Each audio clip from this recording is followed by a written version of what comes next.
নমস্কাৰ সকলোকে স্বাগতম জনাইছো মোৰ অন্য এটা ভিডিঅ'লৈ আজি মই তোমালোকৰ ত্ৰিকোণমিতিৰ প্ৰশ্ন এটা লৈ আহিছো প্ৰশ্নটো কৈছে 1/1 plus tan square theta plus 1/1 plus cot square theta ৰ মান কিমান হ'ব option A 2 option B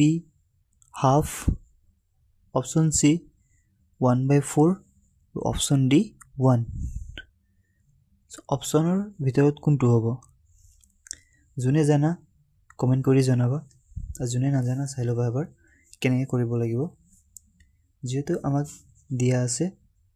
1/1 plus tan square theta হয়নে সো প্ৰথমতে আমি কি কৰিব লাগিব আমি কিছুমান সূত্ৰ আছে এইবিলাক আমি জানিব লাগিব যে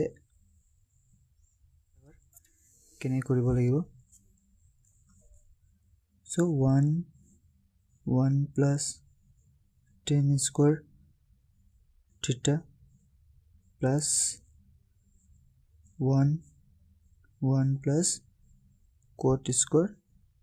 theta হয়নে এইটো কোৱেশ্চনটো আমাক দিয়া আছে so ইয়াৰ কাৰণে আমি লিখিব পাৰো ইয়াৰ 1 plus tan square theta ৰ মান আমি লিখিব পাৰো যেহেতু আমি ইয়াৰ মানটো লিখিব পাৰো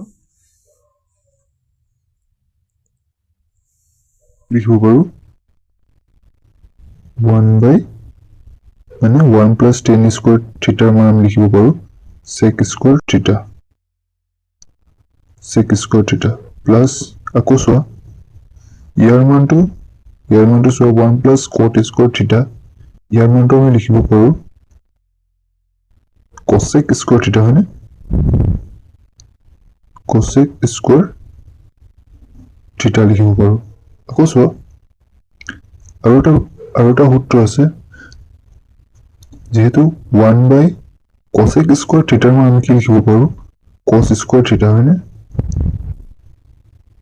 cos square theta আকৌ প্লাস চোৱা 1 by cosec square theta ৰ মান আমি লিখিব পাৰো sin square theta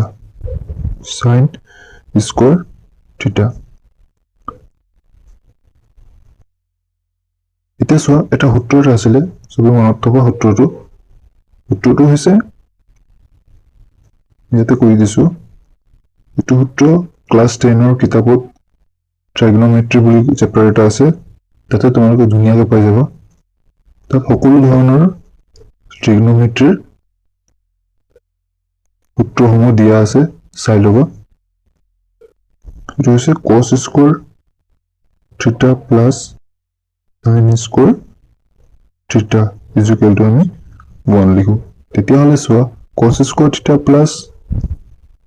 sin square theta মান কি লিখিব পাৰো তেতিয়াহ'লে আমি 1 লিখিব পাৰো সো দেখিছা কি লিখিব পাৰো আমি 1 তেতিয়াহ'লে অপচনৰ ভিতৰত কোনটো শুদ্ধ হ'ব অপচন D is শুদ্ধ হ'ব হয়নে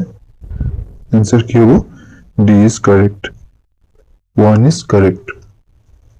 হয়নে তেতিয়াহ'লে কোনটো হ'ব অপচন D is correct ভিডিওটো ভাল লাগিলে লাইক কৰিবা শেয়াৰ কৰিবা আৰু মোৰ ফেসবুক পেজটো ফলো কৰি লবা থ্যাংক ইউ সকলোকে ধন্যবাদ